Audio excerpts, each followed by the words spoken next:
Squiz Kids acknowledges the traditional owners of the lands on which we podcast, the Turrbal and Combermary people. Squiz Kids! It's your daily news fix. Fun, free, fresh. Hello and welcome to Squiz Kids Today, your fresh take on what's happening in the world around you. I'm Bryce Corbett. It's Monday, November 25. In Squiz Kids Today, Emperor Penguin's long way home, Japan's weasel shoe thief, Lions and Roos into the final, and witches versus gladiators. That's what's making news, kids style. The Lowdown. After 3 weeks spent fattening up on all the fish he can eat, Gus, the emperor penguin, has been released back into the wild and sent on his way back home to Antarctica. Gus's story began at the start of this month in the tiny seaside town of Denmark, down along the Great Australian Bight in Western Australia. The emperor penguin had swum 3,000 odd kilometres from the icy waters of Antarctica and found himself on the sandy beaches of Denmark, the first time in recorded history that an emperor penguin had visited the Aussie mainland. There's a lovely video of him meeting some Denmark locals in today's episode notes. Maybe he came here on a beach holiday. But because he'd swum so far, poor old Gus was pretty skinny and he needed fattening up, which, luckily, a local wildlife officer called Carol was happy to do. There's also a lovely video in today's episode notes of Gus's recovery. On Wednesday last week, once he'd packed on enough pounds, Gus was taken in a boat way out to sea and released back into the wild to make his way back to the freezing waters of Antarctica for summer. And how good is this little detail? Because emperor penguins are social animals and live in big groups, which are also called huddles, colonies, or, get this, tuxedos, Gus's carers put a large mirror in his rehab enclosure to make him think that he had penguin friends. Swim like the wind now, Gus, and get back to your real friends. There's the classroom companion Clarion, letting us know that Christy, our resident school teacher, has created an excellent classroom worksheet tied to this story in the podcast. And it's giving you a prompt today to write your own narrative about Gus's adventure. While on page 2 of the classroom companion, there's an exercise in paragraphs, using a story about the cane-toad invasion of New South Wales. Teachers, the resources are free and searchable via our database. Sign up today at squizkids.com.au. You're welcome.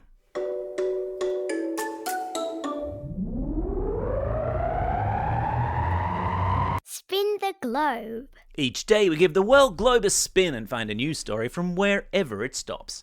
And today we've landed in Japan, where a weasel has been busted stealing shoes from a kindergarten.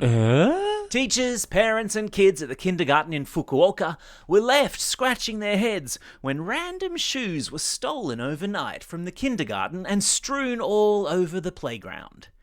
Police installed a secret camera which revealed the thief was in fact a weasel, which was sneaking in at night time and running off with the shoes. Weasels are renowned for collecting and hiding objects.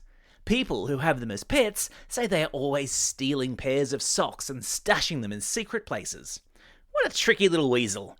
And yes, I've stuck a link to a video of the shoe thief in today's episode notes. Enjoy.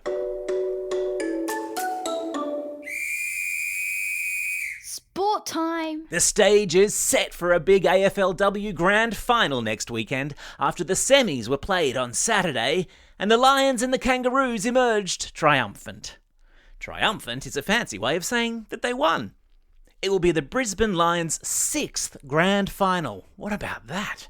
And they go into next weekend's game as reigning champions, having won last year. Go the Lions. Brisbane overcame a plucky Adelaide Crows team on their home turf on Saturday to win 50 points to 32, while the North Melbourne Kangaroos smashed Port Adelaide in their semi-final at the weekend, beating the girls from Adelaide by a convincing 57 points. The win now means North Melbourne are minor premiers, and they'll go into next Saturday's final as hot favourites. It's the second year in a row the Roos have played the Lions in the Grand Final, and after a heartbreaking loss to Brisbane last year, North Melbourne will be out to settle the score. Game on.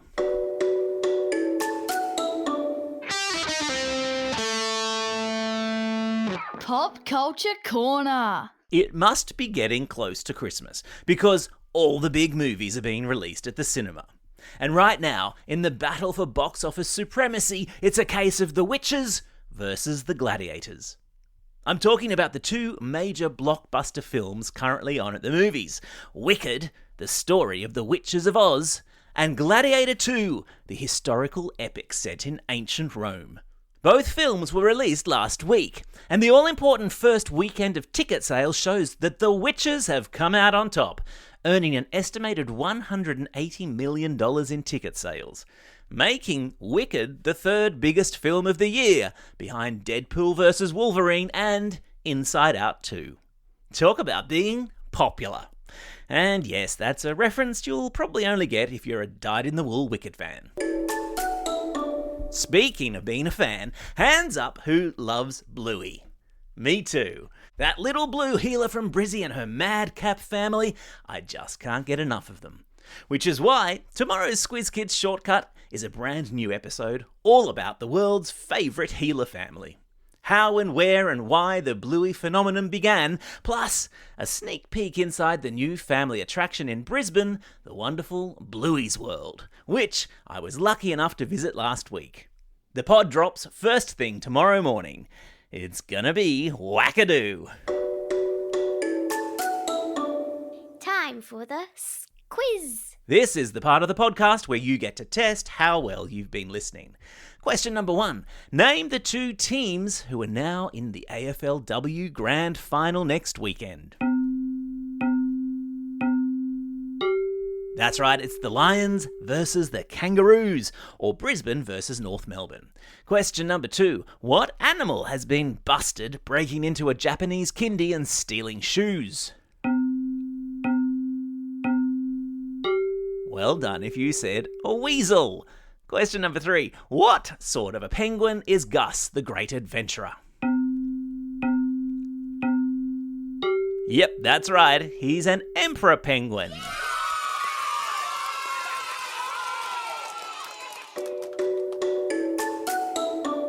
Shoutouts. It's Monday, November 25.